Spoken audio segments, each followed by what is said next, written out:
बातमीला सत्याचा आधार म्हणजेच निर्भीड विचार।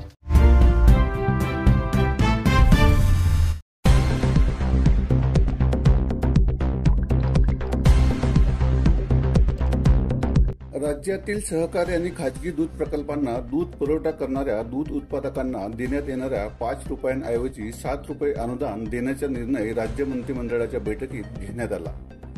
या निर्णयामुळे शेतकऱ्यांना दुधासाठी प्रति लिटर 35 रुपये भाव यापुढे मिळत राहणार आहे। दूध संस्था दूध उत्पादकांना प्रति लिटर 28 रुपये देतील तर शासन वरील 7 रुपये अनुदान देईल। शासनाचे प्रति लिटर 7 रुपये अनुदान दूध उत्पादकांच्या बँक खात्यात वर्ग करण्यात येतील। राज्यातील गायींच्या दुधाचे दर पडल्याने दूध उत्पादकांना अनुदान देण्याचा निर्णय महायुती सरकारने घेतला आहे। ही योजना 1 ऑक्टोबर 2024 पासून राबवण्यात येईल।